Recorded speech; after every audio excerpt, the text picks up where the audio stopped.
வணக்கம் நேர்களே, மற்றொரு வாரம் ஒரு வளம் நிகழ்ச்சியில் இணைந்திருக்கிறீர்கள். இன்றைய வாரம் ஒரு வளம் நிகழ்ச்சியில் ஆய்வாளரும் எழுத்தாளரும் பல்வேறு தளங்களில் பணியாற்றுபவரும் சமூக ஆர்வலருமான நிலாந்தன் இணைந்திருக்கின்றார். வணக்கம் நிலாந்தன். ஒரு பரபரப்பான சூழ்நிலை. ஒவ்வொரு முறையும் இந்தியாவினுடைய முக்கியஸ்தர்கள் இலங்கை வந்து செல்லுகின்ற பொழுது தமிழர்கள் புல்காகிதம் அடைவது ஒரு வழக்கமான ஒரு நிலைமையாக இருக்கிறது. ஒரு தரப்பு அதை மெய்சிலிருப்பார்கள், இன்னொரு தரப்பு சலித்து போயிருப்பார்கள். இவர்கள் வந்து போறது ஒரு சாதாரணமான விஷயம், தங்களுக்கு தேவை என்றால் வருவார்கள், இல்லை என்றால் வரமாட்டார்கள் என்று ஒரு சலிப்புத்தன்மையும் காணப்படும். இம்முறை இந்த வெளிநாட்டு செயலர், இந்தியாவினுடைய வெளியுறவு செயலர் இலங்கை வந்தமை குறித்து, பயணம் குறித்து உங்களுடைய பார்வை என்ன? அவர் வந்த சூழலை நாங்கள் தொகுத்து பார்த்தால், கொழும்பில் குறிப்பாக கடந்த சில வாரங்களில் ஏற்பட்டிருக்கும் மாற்றங்களை நாங்கள் தொகுத்து பார்க்க வேண்டும். கொழும்பில் கடந்த சில வாரங்களில் என்ன நடந்திருக்கு என்று சொன்னால், இந்த வெளியுறவு செயலர் ஒரு உயர்மட்ட குழுவோட வந்த அதே காலப்பகுதியில் சற்று முன்னதாக ஐரோப்பிய யூனியனின் தூதுக்குழு ஒன்று இலங்கைக்கு வந்தது. அது நின்றது இவர் வரைக்க. அது அடுத்த ஏப்ரல் மாதம் ஜிஎஸ்பி பிளஸ் வரிச்சலுகை தொடர்பான முடிவு எடுப்பதற்கான தகவல்களை திரட்டுவதற்காக வந்தது என்று சொல்லப்பட்டது. ஆனால் அவர்களுடைய விஜயத்தின் இறுதியில் பெரும்பாலும் அந்த வரிச்சலுகை தொடர்பில் சாதகமான ஒரு முடிவை அவர்கள் எடுக்கலாம் என்ற ஊகம் கொழும்பில் நிலவிக் கொண்டிருந்தது. அப்படி ஒரு சூழலுக்குள் தான் இந்திய வெளியுறவு செயலரும் வந்தார். இதை தவிர இந்திய வெளியுறவு செயலர் வருவதற்கு முன்னம் கடந்த 20 மாதங்களாக இழுபட்டுக் கொண்டிருந்த கொழும்பு கிழக்கு துறைமுக முனையமா இல்லாட்டி துறைமுக முனையத்தின் மேற்கு பகுதியா என்ற விவகாரம் ஒரு முடிவுக்கு வந்தது. இந்தியா கேட்டது கிழக்கை, இலங்கை கொடுத்தது மேற்கை. மேற்கை அதானி குழுமத்திடம் நிர்மாணிப்பதற்கு இலங்கை ஒப்புக்கொண்டிருக்கிறது. இதே காலப்பகுதிக்குள் தான் ஓமான் நாட்டுக்கு கொழும்பின் கோட்டை பகுதியில் இதயமான இடத்தில் சில காணி துண்டுகளை, நிலத்துண்டுகளை இலங்கை வழங்க இருப்பதாக கூறப்பட்டது. சுங்க கட்டிடத்துக்கு பின்னால் உள்ள மைதானம் போல சில இடங்கள். இது ஓமான் நாட்டுக்கு வழங்கப்பட்ட நிலம் அல்ல, அமெரிக்காவுக்கு வழங்கப்பட்ட நிலம் என்று ஊடகங்கள் எழுதுகின்றன. ஏனென்றால் அண்மையில் அமெரிக்கா ஒரு தொகுதி நிதி உதவியை ஓமானுக்கு ஊடாக இலங்கைக்கு வழங்கியது. இதுல ஓமான் ஒரு முகவராக செயற்பட்டது என்ற ஒரு கருத்து உண்டு. ஓமான் வழங்கிய நிதி உதவிக்கு ஓமானுக்கு வழங்கப்பட்ட காணி திரும்பி அமெரிக்காவையே சேரும் என்று நம்பப்படுகிறது. அப்ப பாத்தீங்கன்னா, ஒரு புறம் ஐரோப்பிய யூனியன் ஒரு கடுமையான நிலைப்பாடோடு இருந்தது. அது இங்க வந்து இந்த வரிச்சலுகை தொடர்பில் ஒரு சாதகமான முடிவுக்கு போகலாம் என்ற ஊகம் வந்திருக்கு. இன்னொரு புறம் 20 மாசமா இழுவறையில இருந்த கிழக்கு முனையமா மேற்கு முனையமா அந்த விஷயம் ஒரு முடிவுக்கு வந்திருக்கு. அதுபோல இந்தியாவுக்கு அந்த எண்ணெய் குதங்கள் தொடர்பிலும் சில சாதகமான முடிவுகள் கிடைக்கலாம் என்று கருதப்படுகிறது. இது தவிர அமெரிக்காவுக்கு ஓமானுக்கூடாக கொழும்பின் இதயமான பகுதியில் சில காணித்துண்டுகள் வழங்கப்பட இருப்பதாக ஒரு தகவல்.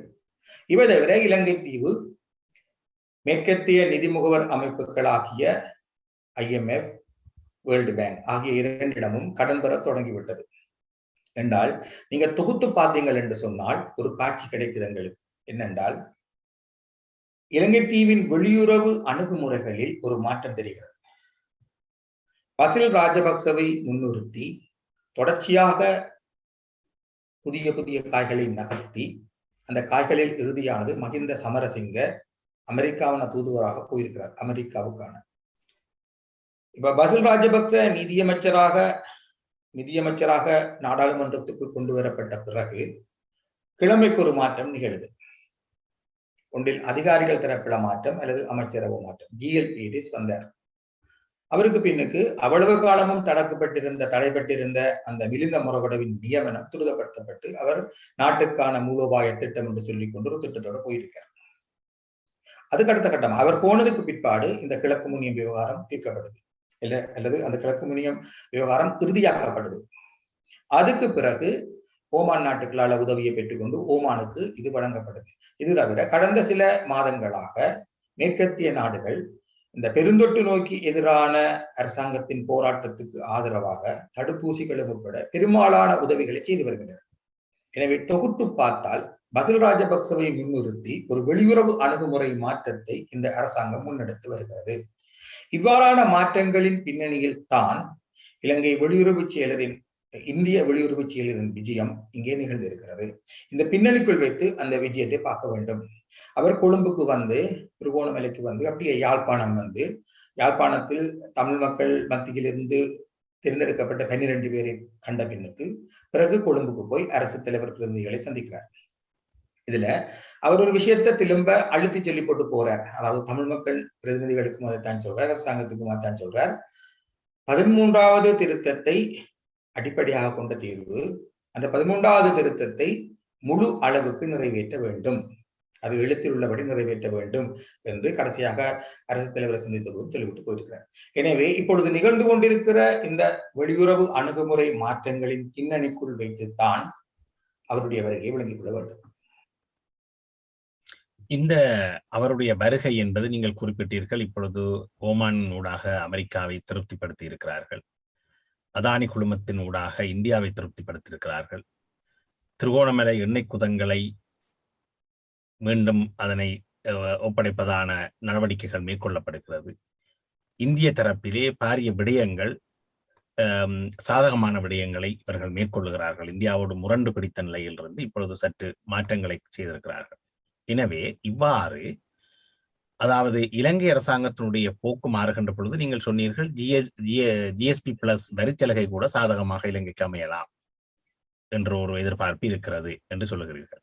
எனவே இப்பொழுது அமைச்சர் பசில் ராஜபக்சவின் ஊடாக பிராந்திய அரசியலையும் சர்வதேச அரசியலையும் கையாளுகின்ற ஒரு நிலையை இலங்கை அரசாங்கம் கையில் எடுத்ததனால் மீண்டும் தமிழ் தரப்பினுடைய எதிர்பார்ப்புகள், கோரிக்கைகள், ஐக்கிய நாடுகள் சபையில் எழுப்பப்பட்ட விடயங்கள் எல்லாம் மீண்டும் நல்லாட்சி அரசாங்க காலத்திலே தாமதப்படுத்தப்பட்டது போல் தாமதப்படுத்துவதற்கான சூழல் இருக்கிறதா? ஓம், கடைசியா நடந்து முடிஞ்ச ஐநா மனித உரிமைகள் பேரவையில் மனித உரிமைகள் ஆணையருடைய அந்த வாய்மூல மீளாய்வு அறிக்கையில் அதை நாங்கள் காணக்கூடியதாக இருந்தது. மார்ச் மாதம் வந்த அவருடைய அறிக்கையோடு ஒப்படைக்க இந்த முறை வந்திருக்கிற அறிக்கை என்பது அரசாங்கம் செயற்படுவதற்கு அதிகரித்த வழிகளை வழங்குகிறது. கடந்த 6 மாத காலத்துக்குள் அரசாங்கம் சில திருப்பகரமான முடிவுகளை எடுத்திருக்கு. போன மார்ச் மாதம் அரசாங்கம் சொன்னது, ரணில் விக்ரமசிங்க கையெழுத்து போட்ட அந்த 30 தீர்மானத்துக்கான இணை அனுசரணை பணியிலிருந்து நான் விலகுகிறேன் என்றால், நிலைமாறு கால நீதிக்கான தீர்மானத்தில் இருக்கும் கூட்டு பொறுப்பில் இருந்து நான் விலகுகிறேன் என்று சொன்னது. அவ்வாறு விலகிய அரசாங்கத்துக்கு அழுத்தத்தை பிரயோகிக்கும் நோக்கத்தோடு 46 தீர்மானத்தை கொண்டு வந்தார்கள். அந்த தீர்மானத்தில் விசேஷமாக தகவல்களை திரட்டுவதற்கான ஒரு பொறிமுறையை அவர்கள் உருவாக்க வேண்டும் என்று சொன்னார்கள். அந்த பொறிமுறை பெரும்பாலும் இந்த ஆண்டுக்குள் இயங்க தொடங்கும் என்று ஐநா மனித உரிமைகள் ஆணையாளர் நடந்து முடிஞ்ச கூட்டத்தொடரில் சொல்லியிருக்கார். அது ஒரு அழுத்த பிரயோக உத்தி. அந்த பொறிமுறைக்கு வேண்டிய நிதி உதவிகளை பிரித்தானியாவும் ஆஸ்திரேலியாவும் வழங்குகின்றன. மேலும் நிதி உதவி வேண்டும் என்று மனித உரிமைகள் ஆணையர் போன கூட்டத்தொடரில் கேட்டிருக்காங்க. தவிர தங்களிடம் ஏற்கனவே 1 லட்சத்துக்கும் குறையாத ஆவணங்கள் உண்டு என்பதையும் அந்த இடத்துல ஒப்புக்கொண்டிருக்காங்க. இவங்கள் ஏற்கனவே ஆவணங்கள் இருக்கு, சான்றுகள் இருக்கு என்றதையும் அவர் சொல்றார். இனியும் சான்றுகள் திரட்ட போறோம் என்று பெருட்டுறார். என்றேக்க இந்த அழுத்த பிரயோக வேலை ஓரளவுக்கு வெற்றி அளித்திருப்பதாகவே எடுத்துக்கொள்ள வேண்டும். எப்படி என்று சொன்னால், அரசாங்கம் ஐநா தொடர்பானதன் அணுகுமுறைகளில் பசிலுக்கு பின்னுக்கு ஒரு மாற்றத்தை காட்டுகிறது. குறிப்பாக ஜிஎல்பிஎஸ் வந்த பிறகு இந்த கூட்டத்தொடருக்கு முதல் மாச முடிவில் அவர்கள் ஒரு அறிக்கை தயாரித்தார்கள். அந்த அறிக்கையை அவர்கள் இலங்கையில் உள்ள எல்லா வெளிநாட்டு தூதரகங்களுக்கும் அனுப்பினார்கள், ஐநாவுக்கும் அனுப்பினார்கள். அதில் என்ன இருக்கு என்று சொன்னால், நிலைமாறு கால நீதியின் கீழ் ரணில் விக்ரமசிங்க தொடங்கிய அத்தனை வேலைகளையும் நாங்களும் செய்யறோம், எல்லா ஹோம்ஒர்க்கும் செய்திருக்கோம். குறிப்பாக இழப்பீட்டு நீதிக்கான அலுவலகத்துக்கு போன முறை பட்ஜெட்ல கூட காசு ஒதுக்கி இருக்கோம். அதை இப்படியெல்லாம் செலவழித்திருக்கோம், செலவழிக்க போறோம் என்று தங்களுடைய ஏற்கனவே தாங்கள் செய்த ஹோம்ஒர்க்ஸையும் இனி செய்ய போற வேலைகளுக்குமான ஒரு திட்ட வரைவை அங்கே காட்டியிருக்கிறார்கள். இதன் மூலம் நிலைமாறு கால நீதியை ஐநா பரிந்துரைக்கும் வடிவில் அன்றி ராஜபக்ச மாடல், ராஜபக்ச பாணியிலான ஒரு நிலைமாறு கால நீதியை முன்னெடுக்க நாங்கள் தயார். ஆனால் இந்த வெளிநாட்டு கட்டமைப்பு என்று சொல்றோம் தானே, வெளியக பொறிமுறை சான்றுகளை திரட்டுவதற்கான வெளியக பொறிமுறை அது வேண்டாம், அதை உள்ளக பொறிமுறையாக மாற்று என்று சொல்லுகிறார்கள். ஆனால் போன மார்ச் கூட்டத்தொடரில் அவர்கள் ஏற்றுக்கொள்ள மறுத்த அந்த நிலமாறு கால நீதிக்கான அந்த செய்முறைகளை இந்த முறை அவர்கள் மறைமுகமாக ஏற்பது தெரிகிறது. இதுல நாங்கள் என்ன பார்க்கணும் என்றால், பசில் ஒரு தனி மேனேஜர், பீரிஸும் அப்படித்தான். பசில் டீல்களுக்கு பெயர் போனவர், அது வேறு விஷயம். பீரிஸும் அப்படித்தான். அவர் மேற்குக்கு விருப்பமான ஒரு முகம். மஹிந்த சமரசிங்க அமெரிக்காவுக்கு போயிருக்கார், அவரும் அப்படித்தான். இந்தியால மிலிந்த முறைப்பட போயிருக்கார். இந்த 4 பேர்களையும் வைத்து அரசாங்கம் என்ன செய்தென்றால், ஒரு ஆட்சி மாற்றத்தை எதிர்பார்க்கிற மேற்குக்கு ஆட்களை மாற்றுது. இந்த ஆட்களை மாற்றுவதன் மூலம் ஒரு மாற்றம் நடக்கிறது என்ற ஒரு தோற்றத்தை கட்டியிருப்பது. இந்த தோட்டத்தை அவர்கள் எப்படி கட்டியெழுப்ப முடிகிறது என்று சொன்னால், அவர்கள் முதலில் மாற்றம் செய்யணும் என்ற முடிவு எடுக்கிறார்கள். ஏன் அந்த முடிவு எடுத்தார்கள் என்று சொன்னால், இந்த அரசாங்கம் பதவிக்கு வந்த புதுசில் அமெரிக்காவோடு முன்னைய அரசாங்கம் ஏற்றுக்கொண்ட சோபா உடன்படிக்கை, குறுக்கு சேவைகள் உடன்படிக்கை, மில்லேனியம் சேலஞ்ச் உடன்படிக்கை உட்பட எல்லா உடன்படிக்கைகளையும் நிராகரிச்சது. அதோட இந்தியாவுக்கு இந்த கிழக்கு முனையத்தை ஜப்பானோட சேர்ந்த ஒரு நிறுவனத்துக்கு தாரதா சொல்லி போட்டு தராமல் இழுத்தடிச்சது. அது சீனாவுக்கு நெருக்கமான ஒரு அரசாங்கமாகத்தான் தன்னை காட்டிக்கொண்டது. ஆனால் இந்த அரசாங்கம் வந்த புதுசில் இந்த அரசாங்கம் மையத்தில் அதிகாரங்களை குவிப்பதற்கு உதவியாக இருந்த வைரஸ் ஒரு கட்டத்தில் அரசாங்கத்துக்கு தொல்லையாக மாறிட்டு, எந்த வைரஸ் உதவியாக இருந்துச்சோ அதே வைரஸ் உபத்திரவமாக மாறிச்சு. அடுத்தடுத்த அலைகள் வந்த பொழுது வைரஸையும் கட்டுப்படுத்த முடியல, பொருளாதாரத்தையும் நிமித்த முடியல. போதாக்குறைக்கு வெளியுறவு கொள்கை தொடர்பாக ஏற்பட்ட நெருக்கடிகளினால் அது வேக்சின் வர போயிட்டு, அது ஒரு வேக்சின் அரசியலுக்கு போய் தலைநகரத்தில் ஒரு டோஸ் போட்டுட்டு அடுத்த டோஸ் போடுறதுக்கு சனங்கள் நீண்ட மாதங்கள் காத்திருக்கும் அளவுக்கு நிலைமை நெருக்கடியானது. அப்ப அரசாங்கம் பார்த்துச்சு, இந்த வெளியுறவு கொள்கையில் ஒரு சுதாகரிப்பை செய்தோம் என்று சொன்னால் வேக்சினும் பெறும், உதவிகளும் கிடைக்கும், ரிலாக்ஸா இருக்கும், பொருளாதாரத்திலும் ரிலாக்ஸரும் எல்லாத்திலும் ரிலாக்ஸரும். எனவே அரசாங்கம் மாற்றம் செய்வது என்று முடிவு எடுக்குது. இந்த முடிவு எங்களுக்கு நாங்கள் இந்த முடிவுகளை தொகுத்து பார்த்தால் அரசாங்கம் சீனாவிட்ட இருந்து ஒதுங்கிட்டு மாதிரி தோன்றும். இல்லை, சீனாவின் தேர்ந்தெடுத்த முடிவுதான் இது. சீனாவே ஆலோசனை வழங்கி இருக்கும், நீ இப்படி ஒரு முடிவை எடு. ஏனென்றால் பல மாதங்களுக்கு முன் கோத்தபாய ராஜபக்ச ஜனாதிபதியாக வந்த பிறகு சீனாவின் பாதுகாப்பு மந்திரி கொழும்புக்கு வந்திருந்தார். அவரிடம் இவர் ஒரு வேண்டுகோளை பகிரங்கமாக விடுத்தார். சீனா இலங்கைக்கு செய்யும் உதவிகள் கடன் பொறி அல்ல என்று நிரூபிப்பதற்கு எங்களுக்கு சீனா உதவ வேண்டும். ஆம், இப்பொழுது சீனா அந்த உதவியை செய்து எப்படி செய்தென்றால் எல்லார்கிட்டையும் போய் கடன் வாங்கிட்டு விடுது. சீனா ஒரு பிரம்மாண்டமான பொருளாதாரம், இலங்கை ஒரு இட்டுநூண்டு பொருளாதாரம். சீனா கிள்ளி கொடுக்குற காசே போதும் இலங்கை நிமிர்ந்து நிற்க. ஆனா சீனா அதை செய்யல. சொல்லுது IMF கிட்ட போ, வேர்ல்ட் பேங்க் கிட்ட போ. சீனாவுக்கு தெரியும் இவர் தன்னுடைய காதலன் என்று. சீனாவுக்கு தெரியும் இவர் தன்னை தாண்டி போக மாட்டார், இவருடைய இதயத்தில் தானே இருப்பதாக சீனா நம்புது. எனவே சீனாவே இதை மறைமுகமாக அனுமதித்திருக்கலாம், நீ இப்படி மேற்கு நாடுகளை நோக்கி ஒரு கட்டம் வரை போ என்று. இந்த மாதிரி ஒரு உதாரணம் சில ஆண்டுகளுக்கு முன் ரணில் விக்ரமசிங்கவின் காலத்திலும் நடந்தது. நீங்க கவனிக்கணும், ரணில் விக்ரமசிங்க ஹம்பாந்தோட்டையை எழுதி கொடுத்தது அவருடைய காலத்தில் தான், மஹிந்தவின் காலத்தில் இல்லை. அதே மாதிரி இந்த துறைமுக நகரத்துக்கான அடுத்த கட்ட உடன்படிக்கை இறுதியாக்கப்பட்டதும் ரணிலின் காலத்தில் தான். அப்ப மேற்கு நாடுகளின் விசுவாசியான ரணில் தான் இந்த 2 உடன்படிக்கைகளையும் இறுதியாக்கினார். அப்படி பார்த்தால் மேற்கின் ஆசீர்வாதத்தோடு தான் ரணில் அதை செய்திருப்பார். அதே மாதிரி இங்கேயும் சீனாவின் ஆசீர்வாதத்தோடு தான் ராஜபக்சர்கள் மேற்கை நோக்கியும் இந்தியாவை நோக்கியும் ஐநாவை நோக்கியும் ஒரு சுதாகரிப்பை செய்கிறார்கள். அவ்வாறு செய்வதற்கு அவர்கள் ஒரு அரசுடைய தரப்பாக இருப்பதும் அரசுக்கும் இடையிலான கட்டமைப்பு சார் உதவிகளும் உறவுகளும் அவர்களுக்கு உதவுகின்றன. இந்த அரசுக்கும் இடையிலான கட்டமைப்பு சார் உறவுகளுக்கூடாக அவர்கள் கனவிடயங்களை கடக்கிறார்கள். அரசுக்கும் இடையிலான கட்டமைப்பு சார் உறவு எனப்படுவது அரசுகளை பாதுகாப்பதற்கான நெருக்கடியான நேரங்களில், யுத்த காலங்களில், அனர்த்த காலங்களில் மட்டுமல்ல, ராஜதந்திர ரீதியாக பூட்டுக்கள் விழும் பொழுது அந்த பூட்டுக்களை திறப்பதற்கும் இந்த அரசுக்கும் இடையிலான கட்டமைப்பு சார் உறவுகள் உதவும். அதுதான் இப்ப நடந்திருக்கு. அரசாங்கம் சென்னை சுதாகரிக்குது. அதுக்கு ஒரு அரசுடைய சிங்கள மக்கள் ஒரு அரசுடைய தரப்பு பெரிய இனம். அவர்கள் அதுக்குரிய கட்டமைப்புகளை கொண்டிருக்கிறார்கள், அதுக்குரிய நிபுணர்களை கொண்டிருக்கிறார்கள். அந்த நிபுணர்களை முன்னிறுத்தி மாற்றங்களை முன்னெடுக்கிறார்கள். இது தற்காலிக மாற்றமாக இருக்கலாம், இது ஒரு நடிப்பாக இருக்கலாம், இது ஒரு சுதாகரிப்பாக இருக்கலாம், நிச்சயமாக இது செங்குத்தான ஒரு திருப்பமாக இருக்கலாம். ஏனென்றால் இலங்கை தீவை சீனாவுக்குள் இருந்து வெளியே எடுக்க இந்த தீவுக்குள் உள்ள எந்த சக்தியாலும் முடியாது, வெளியில் இருக்கும் சக்திகளால் தான் முடியும். அப்ப இதுல இது செங்குத்தான திருப்பமாக இருக்கலாம், இது ஒரு செங்குத்தான ராஜதந்திர கொள்கை மாற்ற திருப்பமாக இருக்காது. ஆனாலும் அரசாங்கம் சுதாகரிக்குது, அதன் விளைவுகளை அதை அனுபவிக்க தொடங்கிவிட்டது. ஆனால் அரசற்ற தரப்பாகிய தமிழ் மக்கள் என்ன செய்கிறோம்? எங்கள்கிட்ட கட்டமைப்பு இல்லை, ஒத்த கொள்கையும் கிடையாது, வெளியுறவு கொள்கை பொறுத்து எங்களிடம் ஒரு பொது வெளியுறவு கொள்கை இல்லை. கடைசியாக போன வெளியுறவு செயலர் கூட்டமைப்பை சந்திச்ச போது சொல்லியிருக்கார், ஒரு குரலில் பேசுங்கள் என்று. வெளியிலிருந்து வருகிறவர்கள் ஒரு குரலில் பேசுங்கள் என்று சொல்ல வேண்டிய நிலைமையில் தான் நாங்கள் இருக்கிறோம்.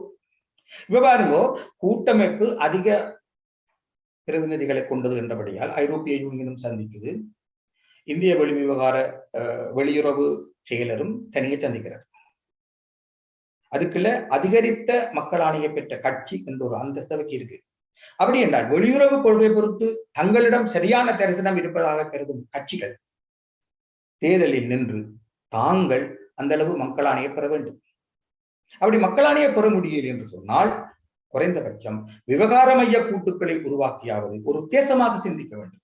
முதலாவது ஒரு தேசமாக சிந்திப்பது, கட்சியாக சிந்திப்பதல்ல, ஒரு தேசமாக சிந்தித்தால் தான் ஒரு தேசத்துக்கு வெளியுறவு கொள்கை தேவை, ஒரு பொது கொள்கை தேவைப்படும், ஒரு பொது கட்டமைப்பு தேவைப்படும். எனவே கட்சிகளாக சிந்திக்காமல் தேசமாக சிந்திக்கணும். ஆனால் அப்படி சிந்திக்கப்படவில்லை. ஒரு அரசுடைய தரப்பு எப்படி கட்டுத்தனமாக சில மாதங்களுக்குள் வெளியுறவு கொள்கை அணுகுமுறையில் மாற்றங்களை காட்டியிருக்கு, அது தந்திரமாக இருக்கலாம். ஆனால் ஒரு அரசிட தரப்பாகிய தமிழ் மக்களோ ஒரு பொதுவான வெளியுறவு கொள்கையும் இல்லை, அப்படி ஒன்று தேவை என்ற சிந்தனையும் இல்லை, குறைந்தபட்சம் விவகார மைய கூட்டுக்களை கூட உருவாக்க முடியாது இருக்கிறோம் என்பதுதான் தீவிரமான நிலை.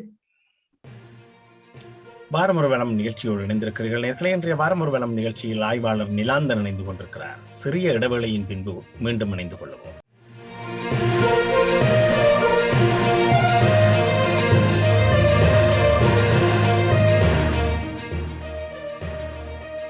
வணக்கம் நேயர்களே, வாரமொரு வனம் நிகழ்ச்சியோடு இணைந்திருக்கிறீர்கள். இன்றைய வாரமொரு வனம் நிகழ்ச்சியில் ஆய்வாளர் நிலாந்தன் இணைந்திருக்கிறார். நீங்கள் குறிப்பிட்டீர்கள், முகங்களை மாற்றுகிறார்கள், ஆட்சியை மாற்றுவதற்கு பதிலாக முகங்களை மாற்றுகிறார்கள் என்று. அதிலே சில முக்கியமான நீங்கள் சொன்ன பின்புதான் சிந்தித்து பார்த்தேன். ஜிஎல் பீரிஸ் சமாதான பேச்சுவார்த்தை காலத்தில் ஐக்கிய தேசிய கட்சியோடு இருந்தவர், மேற்கத்தியத்தை கையாண்டவர். மிலிந்த மொரகொட அவர்களோடு இருந்தவர், சமாதான பேச்சுவார்த்தைகளில் கலந்து கொண்டவர். மஹிந்த சமரசிங்க ஐக்கிய தேசிய கட்சியோடு இருந்தவர், அவரும் அந்த முக்கிய நகர்வுகளிலே பங்கு கொண்டவர். பசில் ராஜபக்ஷ ஏற்கனவே அவர்களுடைய கட்சிகளாலேயே விமர்சிக்கப்படுபவர், ஒரு மேற்கத்தைய சொஃப்கோனர், ஒரு மேற்கத்தைய சார்பு இருப்பதாக சொல்லப்படுகிறவர். எனவே இவர்களை முன்னிறுத்துவதனால் இனிமேல் ஆட்சி மாற்றத்துக்கான தேவை வராது என்ற ஒரு விடயத்தை நீங்கள் சொன்னது போல் தெரிகிறது, அல்லது அதற்கு முனைய மாட்டார்கள் என்ற ஒரு நினைப்புகள் வரலாம். ஒன்று, இந்த வேளையிலே இந்த 13வது திருத்தம் குறித்து நாங்கள் அழுத்தம் கொடுத்தோம். 13வது திருத்தத்தை இயன்ற வரையில் நடைமுறைப்படுத்த வேண்டும். அத்தோடு குறைந்தது தமிழ் பகுதிகளிலாவது மாகாண சபை தேர்தலை நடத்த வேண்டும் என்றதை சொல்லியிருக்கிறோம். வடக்கு கிழக்கு மாகாணங்களில் 3வது தரப்பினுடைய பிரசன்னத்தை இந்தியா ஒருபோதும் விரும்பாது என்ற விடயத்தை தெளிவாக சொல்லியிருக்கிறோம் என்று இந்திய தரப்பே ஆங்காங்கே வெளிப்படையாக சொல்லியிருக்கிறார்கள். இந்த இந்த இந்த எச்சரிக்கை அல்லது இந்த வேண்டுதல் என்பதனை இலங்கை அரசாங்கம் கடைபிடிக்கும் என்று நம்புகிறீர்களா? அந்த சந்திப்பின் போது ஜனாதிபதி சொல்லியிருக்கிறார், இலங்கை தீவை இந்தியாவுக்கு எதிரான சக்திகள் பயன்படுத்துவதற்கு அனுமதிக்க மாட்டோம் என்று. இது 87ஆம் ஆண்டு இந்திய இலங்கை உடன்படிக்கையில பின்னுக்கு எழுதப்பட்ட பின்னிணைப்பான கடிதங்களிலேயே கிடையாது. ஆனா அதுக்கு பிறகுதான் சீனா இலங்கைக்குள்ள வந்திருக்கு. அதுக்கும் பிறகுதான் பம்பாத்தோட்ட உடன்படிக்கை செய்யப்பட்டிருக்கு. அதுக்கும் பிறகுதான் ஒரு சீன பட்டினம் கொழும்பில் கட்டப்பட்டிருக்கு, கொழும்பு கடலில். அதுக்கும் பிறகுதான் இந்தியாவின் கிட்ட இருக்கிற நெடுந்தீவு உட்பட யாழ்ப்பாணத்தின் 3 தீவுகளில் சீனாவின் நிதி உதவியோடு மீள புதுப்பிக்கும் எரிசக்தி திட்டத்தை அரசாங்கம் அமுல்படுத்த போவதாக அறிவித்திருக்கு. ஆனபடியால் இந்தியாவுக்கு எதிரான சக்திகளுக்கு இலங்கை தீவில் இடம் கொடுக்க மாட்டோம் என்று அவர்கள் எப்பொழுதும் சொல்கிறார்கள். கோட்டாபய ராஜபக்ச ஜனாதிபதியாக வந்த பிறகு முதலில் போனது இந்தியாவுக்கு. அங்கேயும் அவர் அதைத்தான் சொன்னார், இந்தியா முதலில் என்று. ஆனால் நடைமுறையில் அப்படி இல்லை. இந்தியா முதலில் அல்லது இந்தியாவுக்கு எதிரான சக்திகளுக்கு நாங்கள் இடம் கொடுக்க மாட்டோம் என்று அவர்கள் ஒரு கவர்ச்சியான ஸ்லோகமாக, இந்தியாவை சந்தோஷப்படுத்தும் ஒரு ஸ்லோகமாக முன்வைக்கிறார்கள். ஆனால் நடைமுறையில் அவர்களுடைய இதயத்தில் இருப்பது சீனாதான் என்பது வெளிப்படையான ஒரு உண்மை. இதுக்கு பெரிய அரசியல் அறிவே தேவையில்லை. இலங்கையில் நடப்பவற்றை கடந்த 20 மாத கால ஆட்சியை தொகுத்து பார்த்தாலே சரியாக தெரியும். இந்தியா கேட்டது கிழக்கு முனையத்தை, அவ கொடுத்திருக்கிறது இப்ப மேற்கு முனையத்தை. இந்தியா கிழக்கு முனையத்தை கேட்டதுக்கு இந்தியாவிட்ட காரணங்கள் இருக்கு. ஆனா அவர்கள் கொடுத்திருப்பது இந்தியா கேட்காத ஒரு மேற்கு முனையத்தை, அதையும் 20 மாத கால இழுபறிக்கு பின்னுக்குத்தான் கொடுத்திருக்கிறார்கள். இன்றைக்கு யார் அவர்களுடைய இதயத்தில் இருக்கிறார்கள் என்பது மிக தெளிவாக தெரிகிற ஒரு விஷயம். ஆனால் அவர்கள் திரும்ப திரும்ப அதை கவர்ச்சியான ஒரு சுலோகமாக முன்வைக்கிறார்கள், இந்தியா முதலில், இந்தியாவுக்கு எதிராக நாங்கள் இறம்பிட மாட்டோம் என்று. இது திரும்ப திரும்ப அவர்கள் சொல்லிக் கொண்டே இருக்கிறார்கள். இந்த இடத்தில் நான் ஒன்றை சுட்டிக்காட்டலாம். ஒருமுறை தயான்ஜிய திலக் அவர் கட்டுரை எழுதியிருந்தார், இந்தியா ஈழத்தமிழர்கள் பொறுத்து வடக்கு கிழக்கில் தலையிடுமா என்று கேட்டபோது அவர் சொல்லியிருந்தார், புத்தளம் சிலாபம் பகுதியில் கப்பிட்டியில் இருந்து இந்தியா ஒரு 30-38க்கு குறையாத கடல் மைல் தொலைவில் இருக்கிறது. அப்படி இந்தியா வடக்கு கிழக்குக்குள் தலையிடுமாக இருந்தால் கிட்டத்தட்ட 400 கடல் மைல் தொலைவில் இருக்கக்கூடிய சீனா கற்பிட்டியில நிற்கும் என்றால், இந்தியா ஈழத்தமிழர்களுக்கு ஆதரவாக தலையிட்டால் சீனா இலங்கை அரசாங்கத்துக்கு ஆதரவாக தலையிடக்கூடிய வாய்ப்புகள் உண்டு. அப்படி தலையிட்டால் கற்பிட்டி அவையில் இடம் தரும். அப்ப கற்பிட்டியில சீனா வந்தால் கிட்டத்தட்ட ஒரு 40 கடல் மைல் தொலைவில் சீனா வந்துடும். 400 கடல் மைல் தொலைவில் இருக்கிற சீனாவை 38 கடல் மைல் தொலைவுக்கு கொண்டு வர இந்தியா விரும்பாது என்ற ஒரு விளக்கத்தை தயான் மஹிந்தவின் ஆட்சி காலத்தில் ஒரு கட்டுரையில் குறிப்பிட்டிருந்தார். ஆனால் சீனா வந்துட்டு அது கற்பிட்டிக்கு மட்டும் வரையில நெடுந்தீவுக்கு வரப்போகுது. நெடுந்தீவு பசுத்தீவு என்று அழைக்கப்பட்டது. பழைய காலங்களில் கடல் வெட்டும் பொழுது நெடுந்தீவிலிருந்து இந்தியாவுக்கு நடந்து போகலாம் என்று சொல்லுவார்கள் முன்னோர்கள். நெடுந்தீவுக்கு சீனா என்றால் இந்தியாவின் தெற்கு வாசலுக்கு வந்துட்டு அந்த இன்றைக்கும் நெடுந்தீவு, அனலதீவு, நயனதீவு பகுதிகளில் இந்த காணி மின்சார சபைக்குரியது, அனுமதியின்றி உட்பிரவேசிக்க முடியாது என்று வேலியிடப்பட்டு அந்த காணி ஒடுக்கப்பட்டு இருக்கு. ஆனா நம்ம அந்த திட்டத்தை அவர்கள் தொடங்கல. அப்ப இதுல செய்தி என்னவென்று சொன்னால், தயான் சொன்னது போல சீனா இனித்தான் வரணும் என்று இல்லை, சீனா வந்துட்டு, சீனா ஏற்கனவே வந்துட்டு, சீனாவையும் பக்கத்துல வச்சுக்கொண்டு நீதான் முதல் என்று சொல்வதை நாங்கள் எப்படி பார்ப்பது? இந்த வேளையிலே அதாவது ஒரு தரப்பு 13வது திருத்தத்தில் ஒன்றும் இல்லை என்று மீண்டும் வலியுறுத்தியதாக அறிகிறோம். 13வது திருத்தத்தால் பயனில்லை என்று கூறியதாக தமிழ் தரப்புகள் கூறியதாக அறிகிறோம். அதே நேரம் வெளியுறவுத்துறை செயலரை சந்தித்தவர்கள் 13க்கு அப்பால் சென்று சமஷ்டி முறையிலேயோ அல்லது அதற்கு மேலான மாநசபைக்குரிய அதிகாரங்களை மிக அதிக அளவுக்கு கொண்டு வந்து அதனை கொண்டு வர வேண்டும் என்று சொல்லியிருக்கிறார்கள். இதற்கிடையில் சிவாஜிலிங்கம் போன்றவர்கள் வடக்கு கிழக்கு, இணைந்த வடக்கு கிழக்கைத்தான் இந்தியா வலியுறுத்த வேண்டும், எப்படி ஒப்பந்தத்திலே ஆரம்பத்திலே இருந்ததோ அதனைத்தான் செய்ய வேண்டும் என்று சொல்லியிருந்தார்கள். இந்த விடயங்கள் இப்பொழுது இருக்கின்ற இந்த சர்வதேச சூழலுக்குள் தமிழர் தரப்புக்கு இவ்வாறான கோரிக்கைகள் சாதகமாக இருக்கிறதா? இந்தியா இதனை, அதாவது இந்த விடயத்தில் இன்னொரு விடயத்தையும் பார்க்க வேண்டும். இந்த தமிழிசை சவுந்தரராஜன் சொல்லி இருக்கிறார், காரைக்காலுக்கும்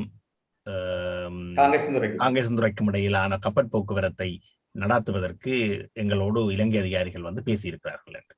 அந்த கனெக்டிவிட்டி புரோகிராம் என்றத ஒரு விடயம் பலாலி ஊடாக காரைக்கால் ஊடாக நடந்து கொண்டிருக்கிறது. ஆனால் அது பேசிக்கொண்டிருக்கிறார்கள், இன்னும் நடக்கவில்லை.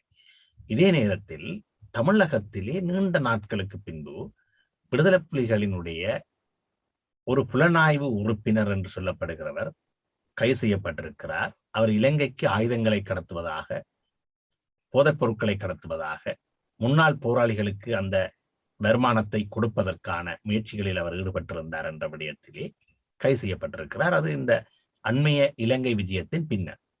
இந்த விடயங்கள் எல்லாம் தற்போதைய விடயங்களில் எவ்வாறு தாக்கத்தை உண்டு பண்ணுகின்றன.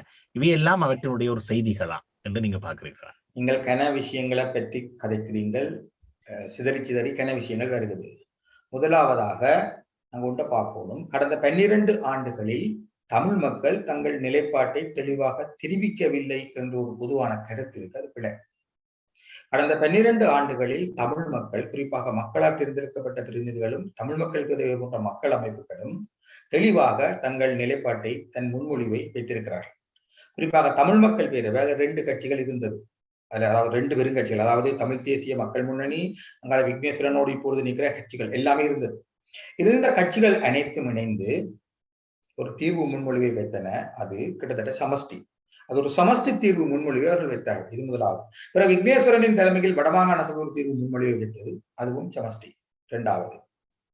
இதைவிட விக்னேஸ்வரன் தனிப்பட்ட முறையில் ஒரு முன்மொழிவை வச்சிருக்க கன்ஃபெடரேஷன் என்று மேற்கத்திய நாடுகளில் இருப்பது போன்ற உச்சபட்ச சமஷ்டி ஒரு கூட்டாட்சி திட்டத்தை விரும்பிச்சிருக்கார். இதை விட ரணிலும் சம்பந்தரும் சேர்ந்து உருவாக்கிய இடைக்கால வரைவுகளை முன்னேறிய ஒரு தீர்வு முயற்சி இருக்கு. அப்ப தமிழ் மக்கள் ஒரு தீர்வு முன்மொழிவை வைக்கவில்லை என்று யாரும் சொல்ல முடியாது. கடந்த 12 ஆண்டுகளில் தமிழ் மக்கள் 13 தாண்டி தீர்வு முன்மொழிவை வைத்திருக்கிறார்கள். இது மிக முக்கியமான ஒரு விஷயம். தொகுத்து பார்த்தால் கடந்த 12 ஆண்டுகளில் தமிழ் மக்கள் 13 தாண்டிய தீர்வு முன்மொழிவுகளை வைத்து விட்டார்கள். இது முதலாவது. மற்றது இந்தியா எதை தரும், அமெரிக்கா எதை தரும் என்று பார்த்து தமிழ் மக்கள் கேட்கலாம். தமிழ் மக்கள் தங்களுக்கு தேவையானதை கேட்க வேண்டும். அதை பெறுவதற்காக எல்லா விதங்களிலும் போராட வேண்டும். நாங்கள் போராடலை என்றதான் பிரச்சனை. எங்களுடைய அரசியல் பெருமளவுக்கு ரியாக்டிவாக இருக்கு, ப்ரோஆக்டிவாக இல்லை என்பதனால் தான் இந்த கேள்வி வருது. இதுதான் பிரச்சனை. மற்றபடி தமிழ் மக்கள் அதுக்கு வேண்டிய எல்லா நிலைமைகளையும் கையாள வேண்டும். எனவே தமிழ் மக்கள் யதார்த்தத்தை நோக்கி கனவை வளைக்க முடியாது. யதார்த்தத்தை நோக்கி கனவை வளைப்பதற்கு தரகர்கள் போதும், தலைவர்கள் தேவையில்லை. பெருந்தலைவர்கள் எங்கே தேவைப்படுகிறார்கள் என்று சொன்னால் கனவை நோக்கி யதார்த்தத்தை வளைப்பதில் தான். எனவே கனவை நோக்கி யதார்த்தத்தை வளைப்பதா, யதார்த்தத்தை நோக்கி கனவை வளைப்பதா என்பதுதான் இந்த கேள்வி. அடுத்தது நீங்க கேட்டபடி இந்த இடையிடையில வருகிற கைதுகள், இந்த கைதுகளுக்குள்ளால் அவர்கள் சில செய்திகளை வெளிப்படுத்த கூடும். தாங்கள் இதுக்கு ஆதரவு, இதுக்கு ஆதரவில்லை என்ற செய்திகளை அவர்கள் வெளிப்படுத்த முனையக்கூடும். ஆனா இவைகள் சம்பவங்கள். இந்த சம்பவங்களை நாங்கள் ஒரு தொடர்ச்சிக்கு வச்சு பார்க்கணுமா இல்லையா என்பதை நாங்கள் கொஞ்சம் பொறுத்திருக்கவும் இது பற்றிய முடிவுகளை சொல்வதற்கு. ஆனால் ஒரு பொதுவான நிலைப்பாடு என்று வரைக்க தமிழ் மக்கள் ஏற்கனவே தீர்வை வைத்து விட்டார்கள், தீர்வு முன்மொழிவை வைத்து விட்டார்கள் 2009க்கு பிறகு. ஆனால் அந்த தீர்வு முன்மொழிவை நோக்கி தமிழ் மக்கள் உழைக்கவில்லை என்பதை நான் ஏற்றுக்கொள்கிறேன்.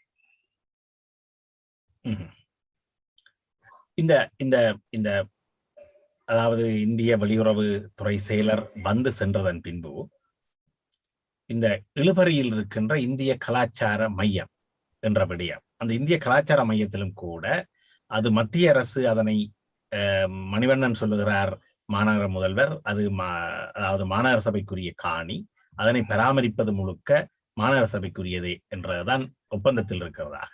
ஆனால் இப்பொழுது மத்திய அரசு அதன் மீது கூடுதலான விருப்பத்தை கொண்டிருக்கிறது. அதனால் அந்த கலாசார நிலையம் திறப்பதிலே இழுபறி நிலை தொடர்கிறது.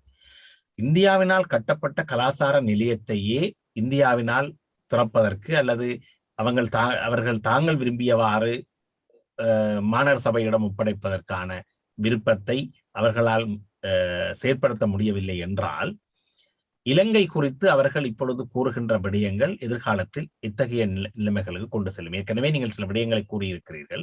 இந்த கலாசார மையம் குறித்த விடயத்திலே அவர்கள் இப்பொழுது நான் நினைக்கிறேன் இந்த முறை சென்றதிலே அவர்கள் உடன்பட்டிருக்கிறார்கள். சிறிது காலத்துக்கு அந்த கலாச்சார மையத்தை பராமரிப்பதற்கான பேணுவதற்கான அனைத்து செலவுகளையும் இந்தியா ஏற்றுக்கொள்ளும் என்ற ஒரு விடயத்தையும் அவர்கள் சொல்லியிருக்கிறார்.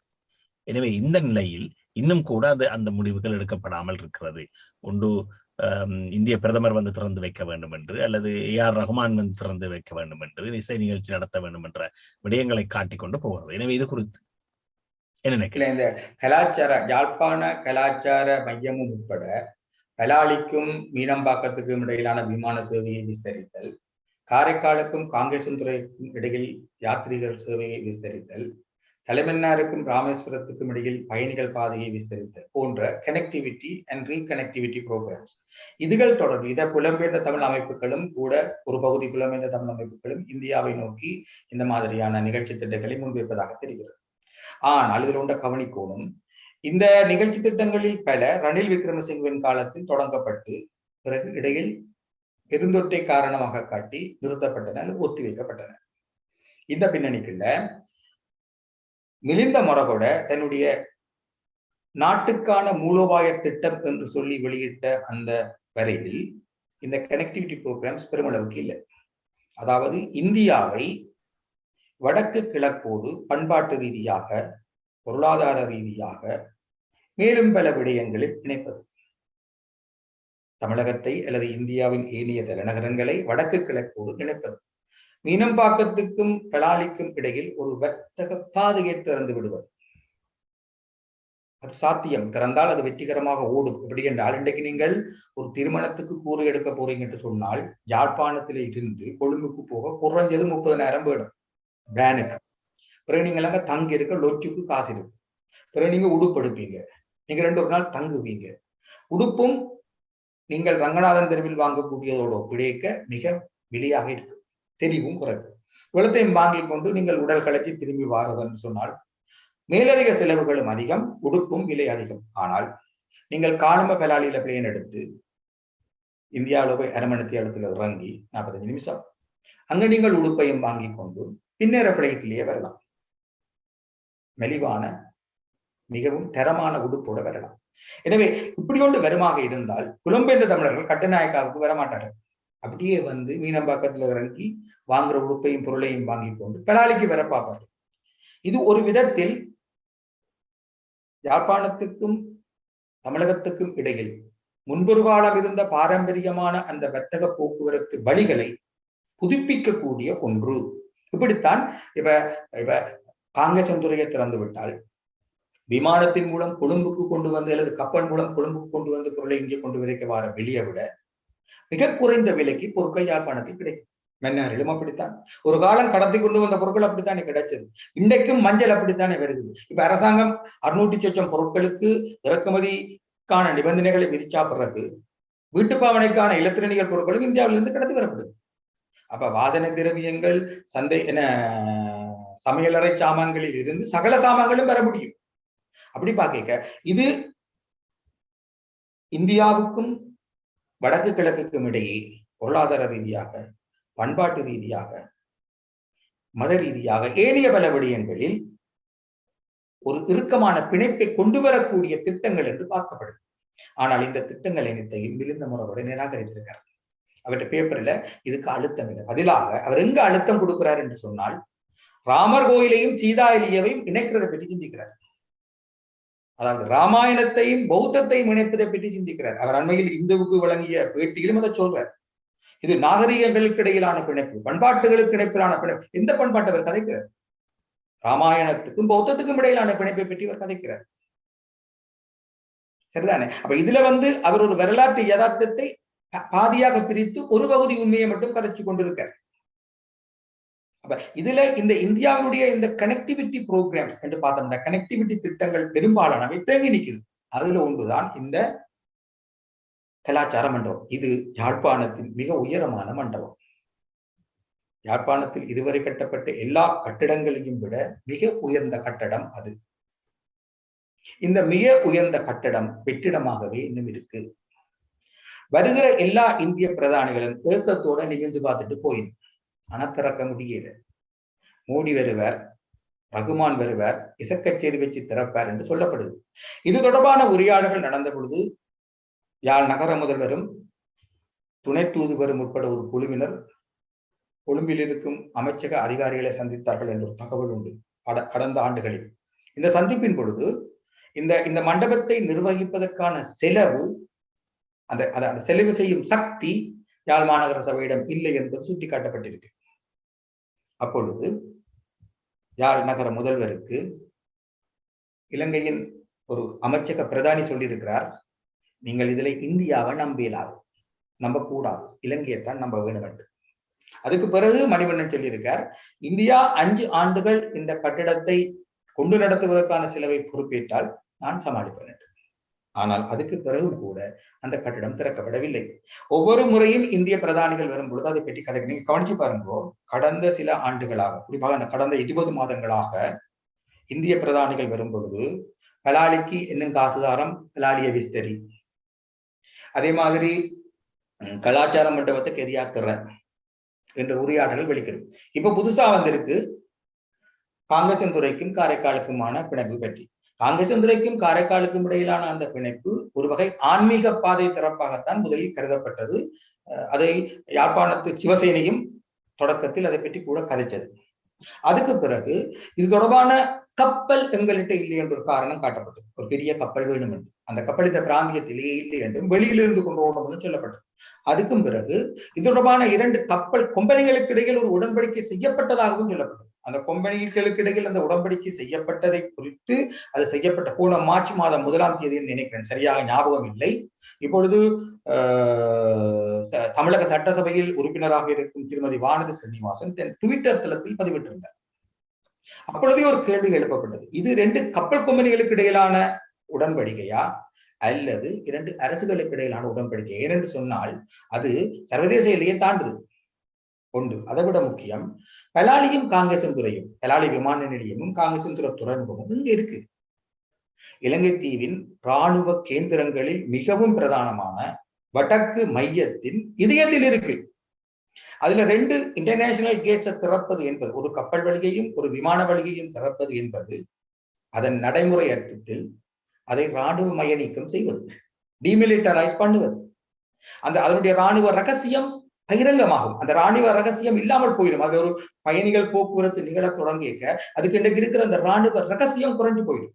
இதை எந்த அளவுக்கு இலங்கை அரசாங்கம் அனுமதிக்கும் பொறுத்திருந்தான் பார்க்கணும். ஆனா ஒன்று தெரியுது, மிலிந்த முறைப்பட கொண்டு போன அந்த 2 ஆண்டுகளுக்கான அந்த நாட்டு மூலோபாய திட்டத்தின் படி இந்த மாதிரியான கனெக்டிவிட்டி ப்ரோக்ராம்ஸ் பொருட்படுத்தி அவர் வேறொரு கனெக்டிவிட்டியை பற்றி கதைக்கிறார். அது மோடி அரசாங்கத்துக்கும் இந்துத்துவாக்களுக்கும் அதிகம் ரசிக்கத்தக்க உண்டு. அவர்கள் அதை ரசிப்பார்கள். என்னன்னு சொன்னால், அவர்களுடைய கனவு கோவிலாகிய ராமர் கோவிலுக்கு சீதா எலியவிலிருந்து ஒரு கல்லை கொண்டு போகும். இதன் மூலம் அவர்கள் இந்துத்துவாக்களை திருப்திப்படுத்த பார்க்கிறார். அதுல அவர் வேறொரு சென்டிமெண்ட்டை பயன்படுத்துறார் என்றால், இதுல அவர்கள் வேறொரு கனெக்டிவிட்டியை பற்றி யோசிக்கிறார்கள். இந்தியா ஒரு கனெக்டிவிட்டியை பற்றி யோசிக்குது, அது ஏற்கனவே தொடங்கிட்டு ஆனா தேங்கி நிற்குது. அதே நேரம் இலங்கை அரசாங்கம் மிலிந்த முறைகேடு கூடாக வேற ஒரு இணைப்பு புரோகிராம் பற்றி கதைக்குது. இதுதான் இப்போ உள்ள நிலைமை. நீண்ட நேரம் மிக முக்கியமான கேள்விகளுக்கு எல்லாம் சிறப்பான பதில்களை வழங்கி இருந்தீர்கள். எங்களுடைய வாரம் ஒரு வளம் நிகழ்ச்சிக்கும் தொடர்ச்சியாக எங்களுக்கு பல்வேறு வகைகளிலும் நீங்கள் உங்களுடைய கருத்துக்களையும் எழுத்துக்களாகவும் பகிர்ந்து கொண்டிருக்கிறீர்கள். அதற்காக ஆதவன் ஊடக வலையமைப்பின் சார்பில் நன்றிகளையும் வாழ்த்துக்களையும் தெரிவித்துக் கொள்கிறோம். ஆதவன் ஊடக வலையமைப்புக்கும் என்னை கேட்கும் ரசிகர்களுக்கும் வாசகர்களுக்கும் நன்றி, வணக்கம். இதுவரை வாரம் ஒரு வளம் நிகழ்ச்சியோடு இணைந்திருந்தீர்கள் நேயர்களே. இன்றைய வாரம் ஒரு வளம் நிகழ்ச்சியிலும் ஆய்வாளர் நிலாந்தன் கலந்து கொண்டிருந்தார். மற்றொரு வாரம் ஒரு வளம் நிகழ்ச்சியில் உங்களை சந்திக்கும் வரை உங்களிடமிருந்து விடைபெறும் நான் நடராஜா குருபரன். இணைந்திருங்கள் ஆதவன் ஊடக வலையமைப்பின் இனிய நிகழ்ச்சிகளோடு. நன்றி, வணக்கம்.